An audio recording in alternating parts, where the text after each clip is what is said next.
The headlights cut through the darkness of St. Mary's Hollow like twin daggers, weaving erratically down Main Street at 2:47 a.m.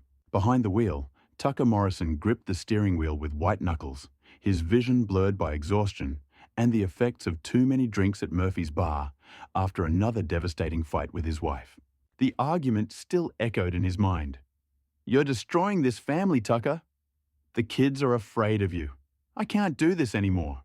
Sarah's words had driven him from his own home, seeking escape from a life spiraling completely out of control. At 34, Tucker Morrison was a man drowning in his own failures.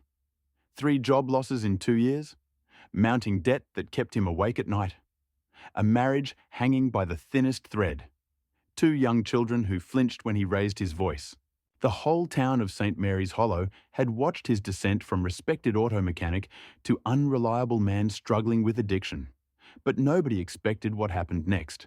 The truck veered sharply as Tucker fumbled for his phone, his reaction time slowed by alcohol and exhaustion. The town square rushed toward him in a blur of streetlights and shadows.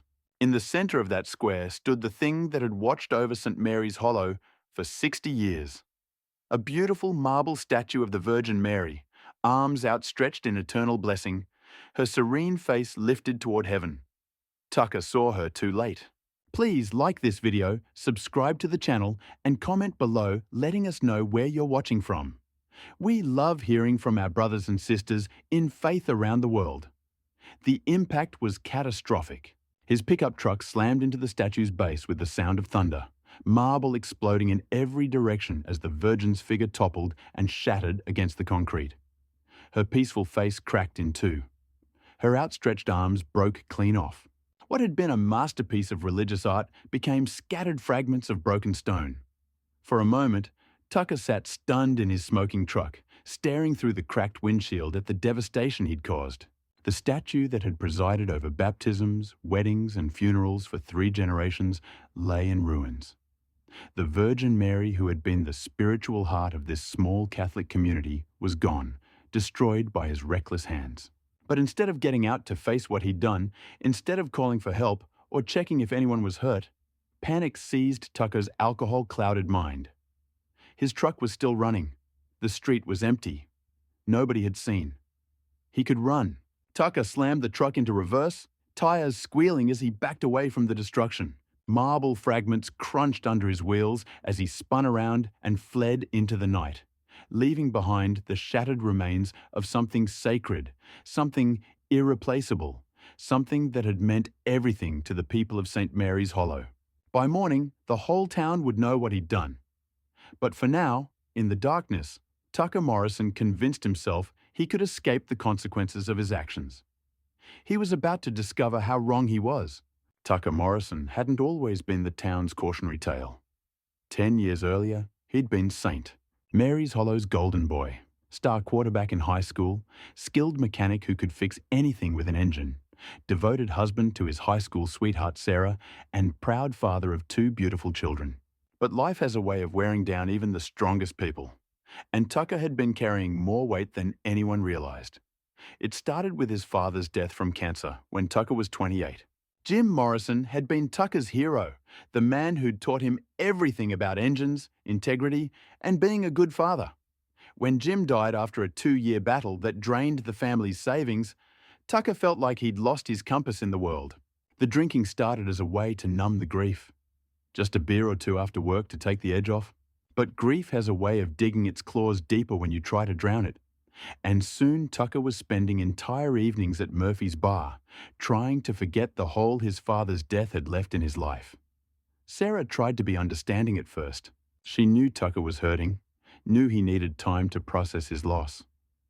But time turned into months, and months turned into years, and the man she'd married seemed to disappear a little more each night.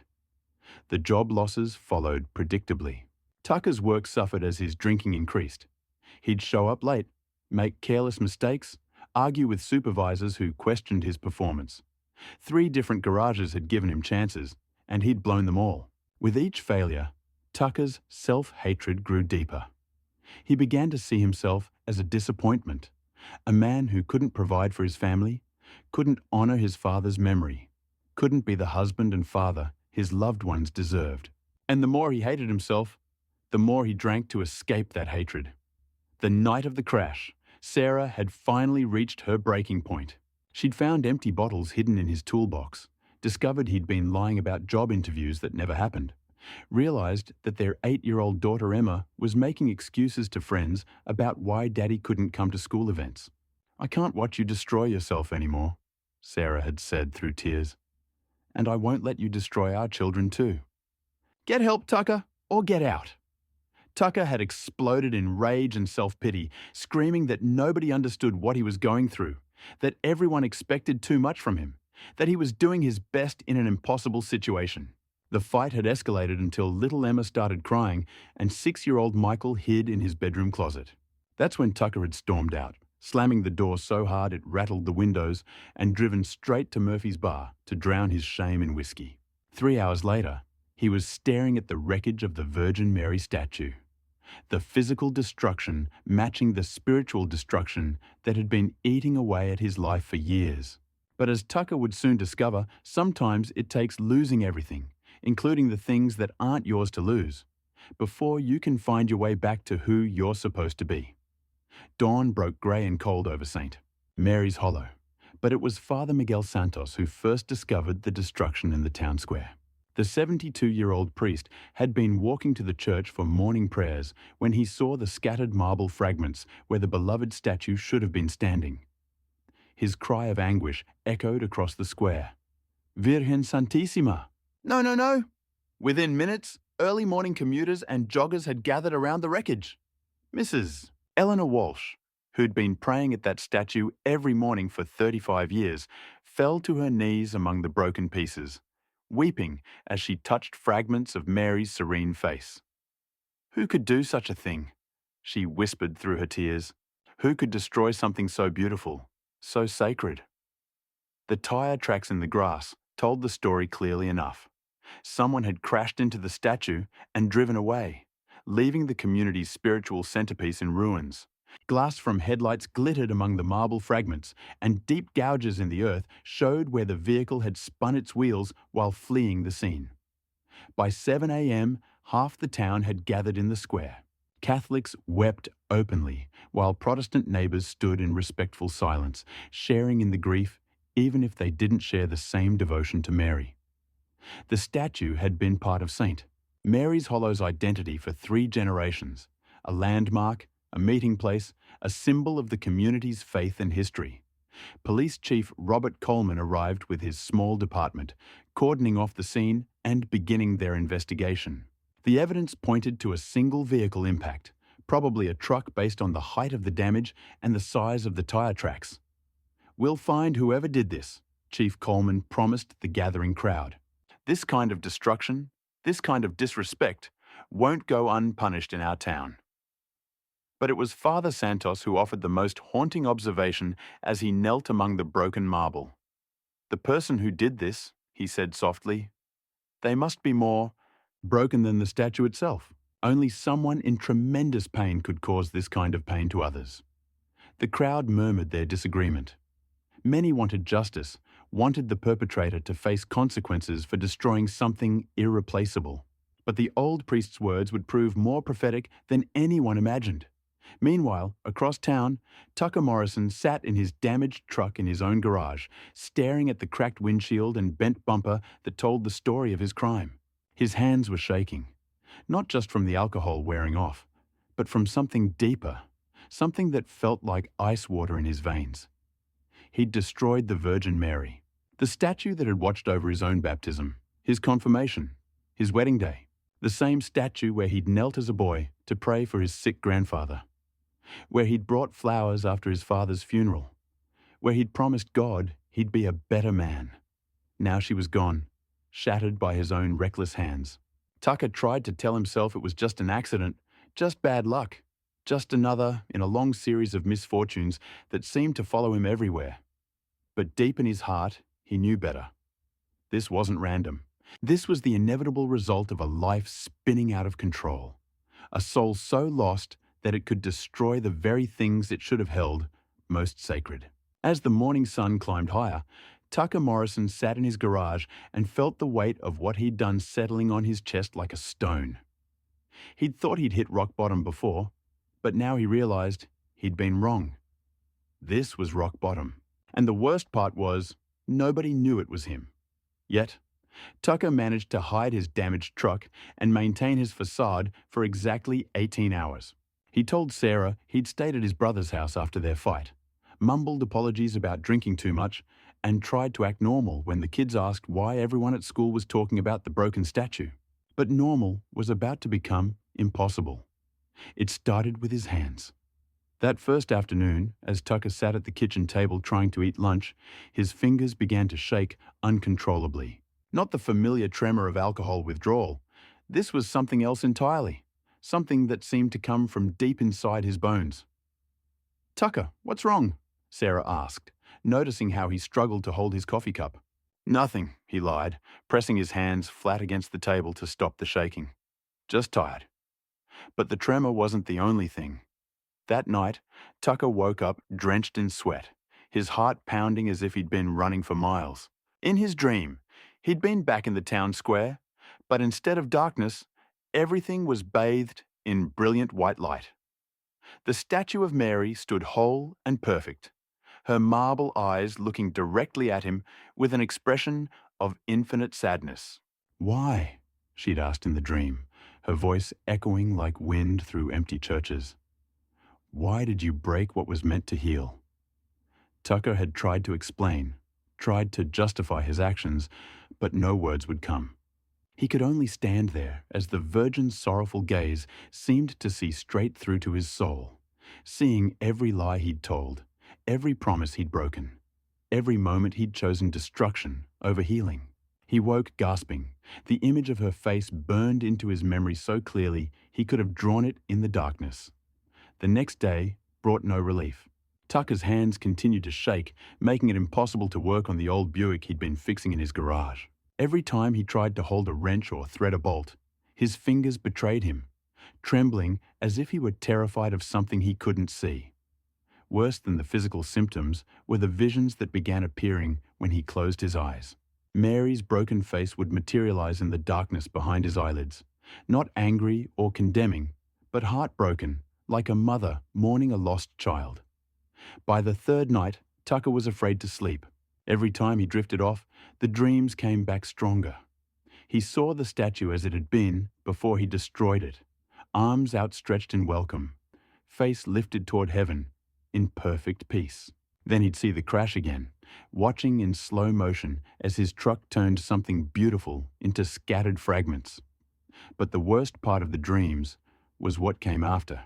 In his sleep, Tucker would find himself kneeling among the broken marble pieces, trying desperately to put them back together with his bare hands. But every piece he touched would crumble into dust until nothing remained but empty space where something sacred used to stand. Sarah noticed the change immediately. Tucker stopped eating, stopped sleeping, jumped at every unexpected sound. Dark circles appeared under his eyes, and he developed a nervous habit of staring out the window toward the town square, as if expecting someone to come for him. "You're scaring the children," Sarah said on the fourth day, after Tucker had snapped at Emma for asking a simple question about homework. "What's happening to you?" Tucker wanted to tell her. The words were right there, pressing against his throat like caged birds desperate to escape. But shame held them back. How could he admit what he'd done? How could he tell his wife that he'd destroyed the most beloved symbol in their community and driven away like a coward? Instead, he poured himself another drink, trying to drown the visions and silence the voice that seemed to whisper his name in every quiet moment. But alcohol, which had once numbed his pain, now seemed to amplify it. The whiskey made the trembling worse, made the dreams more vivid, made the guilt burn in his chest like acid. On the fifth night, something changed. Tucker was lying in bed, afraid to close his eyes, when he heard it clearly for the first time. Not in a dream, but in the waking darkness of his bedroom. A voice, gentle but unmistakable, calling his name. "Tucker." He sat up, heart hammering, looking around the room. Sarah slept peacefully beside him. The house was quiet, but the voice had been as real as his own breathing. "Tucker!" It came again, And this time, he knew beyond doubt whose voice it was. Mary was calling him. For the next 3 nights, the voice came to Tucker in the hours between midnight and dawn. Not harsh or demanding, but persistent in the way that truth is persistent. Impossible to ignore, impossible to forget. Tucker, she would say. And in that single word, he heard everything. Disappointment, but not condemnation. Sorrow, but not anger. Love, mixed with infinite patience. On the 8th night after the crash, Tucker finally answered. "I'm here," he whispered into the darkness of his bedroom. "I know," came the reply, and suddenly the room filled with the same brilliant light from his dreams. Tucker found himself no longer in his bed, but standing in the town square, face to face with the Virgin Mary, exactly as she'd been before he destroyed her. But this time, he could see the cracks running through her marble form. Not the damage from his truck, but older fractures, deeper wounds that seemed to match the brokenness in his own soul. "You shattered me," Mary said, her voice carrying no accusation, only truth. "I know," Tucker replied, tears streaming down his face. "I'm sorry. I'm so sorry. But I was already broken," she continued. And Tucker saw that the cracks in her statue weren't damage at all.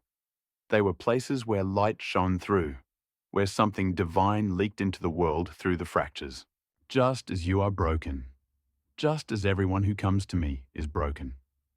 Tucker fell to his knees in the vision, overwhelmed by the weight of understanding. "How can you forgive me? How can anyone forgive what I've done?"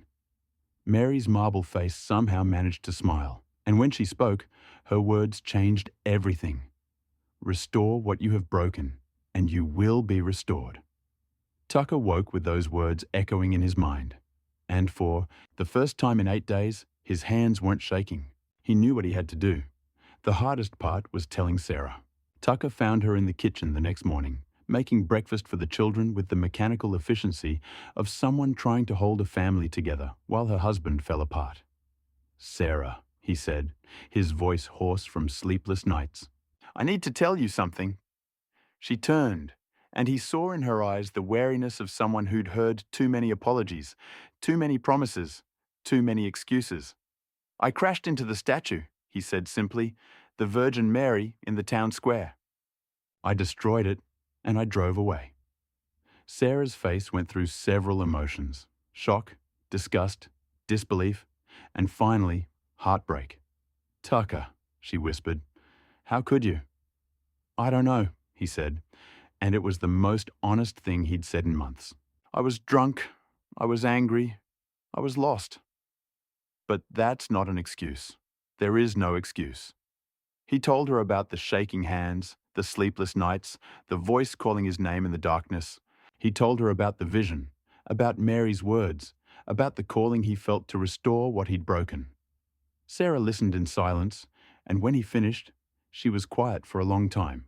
"The whole town is looking for whoever did this," she said finally. "They want blood, Tucker. They want justice. I know. If you come forward, you could go to jail. We could lose everything." "We've already lost everything that matters," Tucker said. "Our marriage, our family, my soul. I can't lose anything else because there's nothing left to lose." Sarah stared at him for a long moment, and Tucker saw something in her face he hadn't seen in years. Not forgiveness, not yet, but the possibility of it. "What are you going to do?" she asked. "I'm going to tell Father Santos," Tucker said. "And then I'm going to ask if they'll let me fix what I broke." Father Miguel Santos was tending to the roses behind St. Mary's Church when Tucker Morrison appeared at the rectory door. The priest had been expecting this visit, though he couldn't have said why. In his 47 years of ministry, he'd learned to recognize the look of someone carrying unbearable weight. "Father," Tucker said, his voice barely above a whisper, "I need to confess something." They sat in Father Santos's small office, surrounded by books and photographs of parishioners from decades past. Tucker's hands were steady now, but his voice shook as he told the story. The fight with Sarah, the drinking, the crash, the 8 days of torment that followed. Father Santos listened without interruption, his weathered face showing no surprise, no anger, no judgment. When Tucker finished, The old priest was quiet for several minutes. "You know what this means," Father Santos said finally. "The community is heartbroken. People have been grieving as if they lost a family member." "I know," Tucker said. "That's why I have to make it right." Making it right won't be simple. The statue was carved in Italy 60 years ago by a master craftsman who's been dead for decades. It can't simply be replaced. Tucker looked up, meeting the priest's eyes for the first time. "Then I'll learn to carve marble. I'll find master sculptors to teach me. I'll do whatever it takes to restore what I destroyed, even if it takes years." Father Santos studied the younger man carefully. "And what if the town won't forgive you? What if they want you prosecuted to the full extent of the law?" "Then that's what I deserve," Tucker said without hesitation. "But I still have to try to fix this. A voice told me to restore what I've broken, and I will be restored. I have to believe that's true, Father, because if it's not, then there's no hope for me at all." The priest nodded slowly. "There's a town meeting tonight about the statue. The community is trying to decide how to move forward, whether to commission a new statue, create a memorial garden, or leave the space empty. Would you be willing to stand before them and confess what you've done?" Tucker's stomach lurched with terror, but he forced himself to nod. "Yes. It won't be easy. People are angry. They feel violated. Some will want you punished, not redeemed." "I understand." Father Santos reached across his desk and placed a gnarled hand on Tucker's shoulder. "Then may God give you strength, my son, because tonight you're going to need more courage than you've ever needed in your life." That evening, St. Mary's Community Centre was packed beyond capacity. Nearly every resident of the town had come to discuss the fate of the Virgin Mary statue site. The mood was somber, angry, and determined. Police Chief Coleman was explaining the ongoing investigation when Father Santos stood and asked for the floor. "Before we make any decisions about moving forward," the priest said, "we need to hear from someone who has something to tell us." Tucker Morrison rose from his seat in the back of the room, and a murmur went through the crowd as people recognized him. He walked to the front on unsteady legs, turned to face the community he'd betrayed, and spoke the words that would change everything. "My name is Tucker Morrison, and I'm the one who destroyed the Virgin Mary statue." The room erupted. Shouts of anger, gasps of shock, calls for his immediate arrest. Tucker stood in the center of the storm, accepting the fury and hatred washing over him like waves against a shore. Chief Coleman stepped forward to arrest him, but Tucker raised his hand. "Please," he said, his voice somehow carrying over the chaos. "Let me say what I came to say." Gradually, the room quieted, though the anger remained thick in the air. Tucker told his story simply and honestly. His father's death, the drinking, the job losses, the deteriorating marriage, the fight that sent him fleeing into the night. He told them about the crash, about his decision to flee, about the 8 days of torment that followed. "I destroyed something that didn't belong to me," he said. "Something that belonged to all of you, something sacred and irreplaceable. I can't undo what I did, but I'm asking for the chance to restore what I broke." "You can't restore it," shouted Mrs. Walsh, tears streaming down her face. "That statue was carved by masters. It was blessed by bishops. It watched over my wedding, my children's baptisms, my husband's funeral. You can't just glue it back together." "You're right," Tucker said. "I can't restore it to exactly what it was. But I can learn to carve marble. I can study with master sculptors. I can dedicate however many years it takes to create a new statue that honors what was lost and serves this community's faith." The crowd's murmur was skeptical at best, hostile at worst. "And what makes you think we'd trust you with something so important?" demanded Jim Patterson, the town's hardware store owner. "You're a drunk, Tucker. You've lost every job you've had. Why should we believe you can accomplish something like this?" Tucker was quiet for a moment, searching for words that could bridge the gap between his past failures and his future hopes. "Because," he said finally, "I've lost everything else. My marriage, my children's respect, my place in this community, my own self-respect. The only thing I have left is the chance to restore what I broke. If I fail at this, there's nothing left for me at all." The room was silent now, everyone processing what they'd heard. Some faces showed pity, others continued to radiate anger. A few seemed thoughtful, as if considering possibilities they hadn't imagined before. It was Father Santos who spoke first. "In our faith," the priest said, "we believe in redemption. We believe that no sin is too great for God's mercy, no person too far fallen to be lifted up again.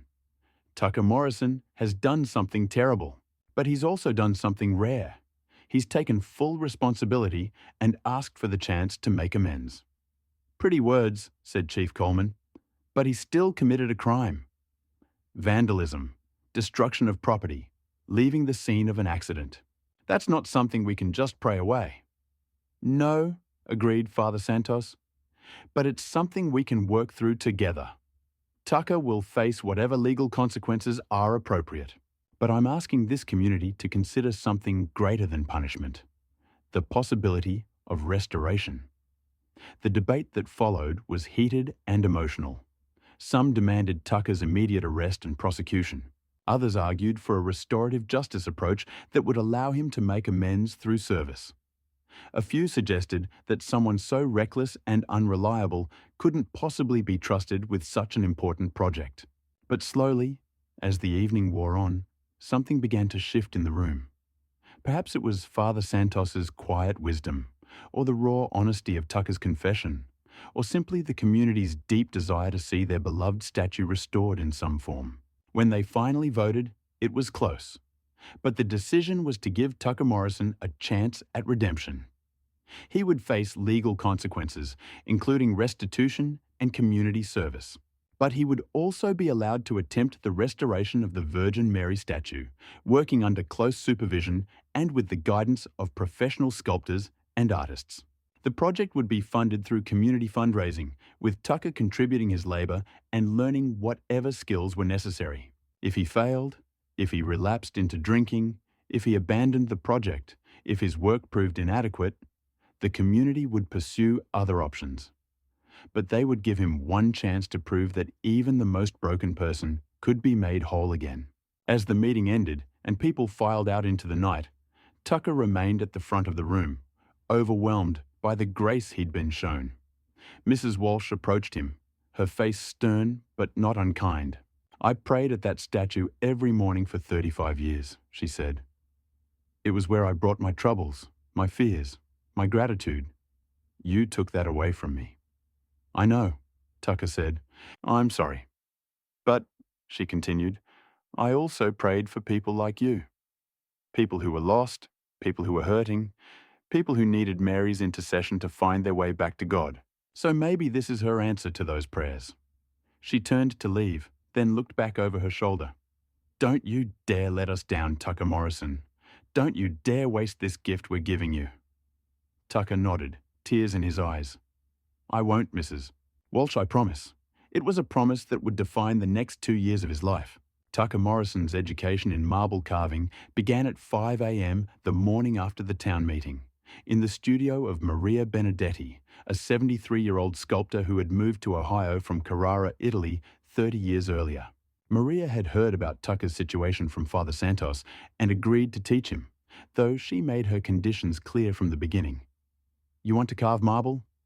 First, you learn discipline. First, you prove you can show up every day, sober, ready to work. Marble doesn't forgive weakness, and neither do I." For the first 3 months, Tucker wasn't allowed to touch marble at all. Instead, Maria had him practice on soap, then plaster, then soft limestone, learning the basic techniques that would eventually allow him to work with the unforgiving medium that would become the new Virgin Mary. The work was physically exhausting and mentally demanding. Tucker's hands, which had shaken uncontrollably during his 8 days of torment, slowly grew steady as he learned to hold chisels and mallets with the precision Maria demanded. His arms and shoulders ached from hours of careful carving. But the physical pain was nothing compared to the spiritual healing that seemed to occur with each strike of the hammer. "Marble teaches patience," Maria would say, as she corrected Tucker's technique for the 100th time. "You cannot hurry stone. You cannot force it. You must listen to what it wants to become." Meanwhile, the legal consequences of Tucker's actions played out in the local court system. He was charged with vandalism and leaving the scene of an accident, ultimately receiving a suspended jail sentence contingent on his completion of 2,000 hours of community service and full restitution for the statue's estimated value. The restitution alone would have been impossible for an unemployed man to pay, but the community surprised everyone by establishing a fund to help cover the costs. Even some of Tucker's harshest critics contributed, less out of forgiveness than from a desire to see the project completed successfully. Tucker threw himself into his training with the intensity of a man who knew his last chance when he saw it. He studied the history of religious sculpture, traveled to museums to examine masterpieces up close, and slowly began to understand not just the technical aspects of carving, but the spiritual dimension of creating something meant to inspire faith in others. The original statue had been carved in 1963 by Giuseppe Torretti, a master sculptor from Carrara, whose work adorned churches throughout Europe and America. Torretti's Mary had been classical in style, serene, dignified, with the timeless beauty that had made her beloved by 3 generations of St. Mary's Hollow residents. But as Tucker learned more about his craft and spent more time in prayer and contemplation, he began to envision something different for the new statue. Not a simple reproduction of what had been lost, but something that reflected both the traditional beauty of Marian art and the reality of a community that had experienced loss and healing, brokenness and restoration. "You cannot carve the same statue that was destroyed," Maria told him as his skills improved and his vision became clearer. That statue belonged to its time, to the man who carved it, to the community that received it unblemished. Your statue must reflect who you are, who they are, who Mary is to people who have been broken and found healing. By his 6th month of training, Tucker was finally ready to work with marble. The community had purchased a magnificent block of Carrara marble, the same stone used for Michelangelo's David and the original statue. It arrived on a truck one autumn morning, and Tucker felt his throat tighten as he saw the pristine white stone that would either become his redemption or his final failure. The carving process took 18 months. Every morning, Tucker would arrive at Maria's studio at dawn and work until dusk, carefully removing marble chip by chip, slowly revealing the figure hidden within the stone. Some days he made visible progress. Other days he spent hours on details that would be barely noticeable to casual observers, but were crucial to the statue's overall integrity.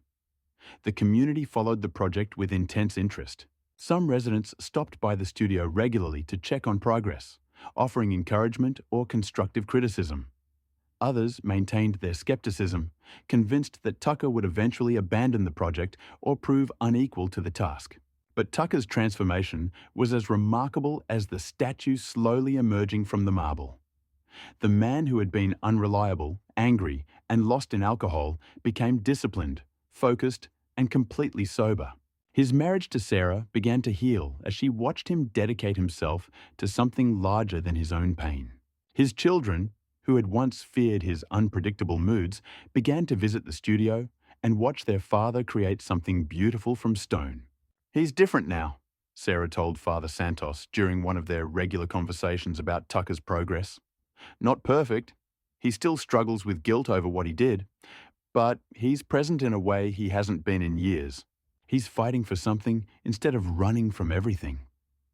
The statue that emerged from Tucker's work was indeed different from the original, but in ways that made it even more meaningful to the community. Where Torretti's Mary had been classically beautiful but somewhat distant, Tucker's version was more human, more accessible. Her face showed compassion mixed with understanding of suffering. Her outstretched arms seemed to embrace not just the faithful, but the broken, the lost, the struggling. Most remarkably, Tucker had incorporated subtle elements that told the story of his own journey. Tiny cracks in Mary's robes had been filled with gold in the Japanese tradition of kintsugi, making the repairs beautiful rather than hiding them. The statue's base included carved images of broken things being restored, birds with mended wings, trees growing from rocky ground, hearts healed from fractures. "It's about second chances," Tucker explained to those who asked about these details. "It's about how our broken places can become our most beautiful places if we let them be healed instead of trying to hide them." The unveiling ceremony was scheduled for the second anniversary of the statue's destruction. The entire town planned to attend, along with visitors from surrounding communities who had heard about Tucker's remarkable journey from destroyer to restorer. The night before the ceremony, Tucker couldn't sleep. He stood in his garage, looking at the old truck that had caused so much destruction 2 years earlier. He'd kept it as a reminder of where he'd been, though the dents had been repaired and the broken windshield replaced. Sarah found him there at 3 a.m., staring at the vehicle that had changed their lives. "Regrets?" she asked, slipping her arm around his waist. "No," Tucker said, surprised by the certainty in his voice. "Not regrets." Gratitude. For destroying the statue, Tucker considered the question seriously. For everything that followed. For the community's forgiveness. For learning that my hands could create instead of just destroy. For discovering that even my worst mistakes could become doorways to grace. They stood together in comfortable silence, looking at the truck that had once been a symbol of Tucker's destructive spiral, but now represented something else entirely. The truth that redemption could transform even the most shameful moments into opportunities for healing. The unveiling ceremony began at 10 a.m. with a packed town square and clear autumn skies. Father Santos blessed the covered statue while Tucker stood nervously nearby, his hands remarkably steady despite the magnitude of the moment. 2 years ago, the priest said to the gathered crowd, our community experienced a profound loss. The Virgin Mary, who had watched over us for 60 years, was destroyed by someone we knew, someone who was lost in his own pain and struggling with demons that seemed larger than his faith. Tucker felt hundreds of eyes on him, but no longer with the anger and condemnation of 2 years ago. Now he saw curiosity, hope, and something that looked remarkably like affection. Today, Father Santos continued, we celebrate not just the restoration of our beloved statue, but the restoration of a human soul. We are reminded that Mary's greatest miracle is not any single healing or intervention, but her ability to help us believe that no one is beyond redemption, no situation beyond hope, no heart beyond healing. As the priest spoke, something extraordinary began to happen. The autumn morning had been clear but unremarkable, with ordinary sunshine and a light breeze. But as Father Santos reached for the cloth covering the new statue, clouds began to part in a way that seemed almost choreographed, creating a perfect opening for sunlight to stream down directly onto the covered figure. The cloth fell away, revealing Tucker's masterpiece to the community for the first time. A collective gasp rose from the crowd. The new Virgin Mary was indeed different from the original, but the differences made her even more beautiful, more meaningful, more perfectly suited to a community that had experienced loss and found healing. But it was what happened next that no one would ever forget. As the sunlight struck the marble statue's face, Tucker Morrison, standing 20 feet away, suddenly collapsed to his knees. Not from exhaustion or emotion, but from a physical sensation that seemed to start in his chest and radiate outward through his entire body. The trembling in his hands, which had returned intermittently during the most stressful moments of the carving process, simply vanished. The chronic ache in his shoulders from years of poor posture and self-neglect disappeared. Most remarkably, the constant weight of guilt and shame that he'd carried for 2 years lifted from his heart like fog burning away in morning sunshine.